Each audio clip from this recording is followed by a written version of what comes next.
That's a team right there, folks, playing well. That's a young man by the name of Matt Ryan. He's got an arm, doesn't he? Look at that throw. Who's he hitting?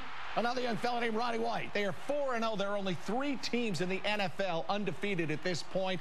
This is the best start for the Falcons since '04. They reached the NFC Championship game that year. This team has even higher goals. Folks, some are saying Super Bowl. If you're a sports fan, you're debating, can they make it that far? We're going to debate it, too. Joining us in the studio this morning to talk about how far the Falcons might go, Rob Calloway. Good morning, Rob, from the Sports King Radio 1380, and home team Brandon Leak up there as well from 680 The Fan. Rob, we're going to start with you. 4 weeks into the season, can we claim the Falcons as a Super Bowl team? Not yet. It's still not yet. Man, we just got through the first quarter of the football season. We still have 12 games to go now. Nobody was more impressed with the Falcons' victory Sunday than I was. I was running around the radio station like a madman. I was so excited that the Atlanta Falcons had come back and defeated Cam Newton and the Carolina Panthers. But it's still too early, much too early. How about what was it, a 49-yard, 59-yard throw from the 1-yard line? That was just sweet. With 50 seconds to go. Brandon Leak, you're saying this could be a Super Bowl team. I think the only thing, as one of your staff members pointed out earlier when I got here, the only thing stopping this is the Mayan calendar. You need a team that can score, you need a team that has good defense, and you need a quarterback that can deliver in the pocket. And we saw all 3 of those things the first 4 games by our Atlanta Falcons, and I think Matt Ryan has shown that he has turned the corner. If you block for the man, if you give him time, he will find the open receiver. And this team has beaten Peyton Manning and Phillip Rivers, and they don't show any signs of slowing down anytime soon. All right, what's the difference? If they are indeed a next-level team, they didn't add that many players during the offseason. Is it those coaching changes that maybe are making a difference now? Absolutely. You saw in that game against the Carolina Panthers, that wasn't a vanilla offense or vanilla play calling. Right away on the 1-yard line, no timeouts, under a minute to go. They go right down the field for a bomb.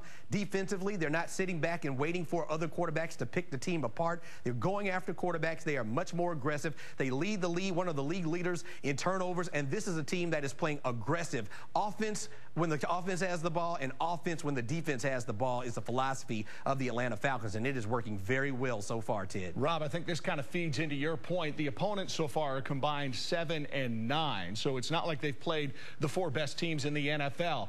Are we yet to see them challenged, even though that was a close game? What's going to happen when the Falcons play one of the better teams later on? Well, and that's the whole thing. We shall see. I mean, if the Carolina Panthers gave the Falcons a run for their money on Sunday, you know, I can't wait until they get into that NFC East. They take on the Washington Redskins, actually, this coming weekend. But when they have to see the New York Giants, when they have to see the Dallas Cowboys, and the Philadelphia Eagles, that's what I want to see, how the Falcons respond then. When they have to see the New Orleans Saints, even though the Saints have not won a game, when the Saints have to see the Atlanta Falcons, guess what? It's going to be highly contested. And so I want to see them have to go against some of the better teams in the league. All right, Rob, real quick, how far will the Falcons go? What are you predicting? Well, I predicted on our radio show that the Falcons would go 12-4 with a possibility of maybe 13-3.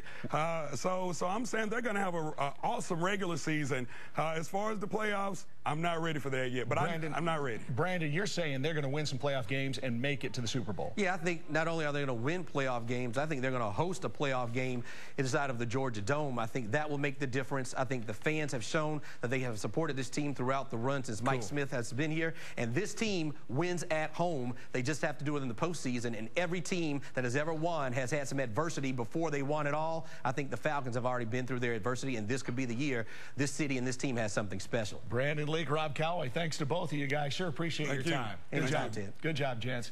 We want to know what you think. Which Atlanta team has the best shot to bring a championship to our city? We got a poll going on right now. It's on the homepage of 11alive.com. Falcons, Braves, Dream, they're in the playoffs, or UGA. How about that win Saturday? Right now, 42% of you are saying the Falcons have the best chance of a title. We're also looking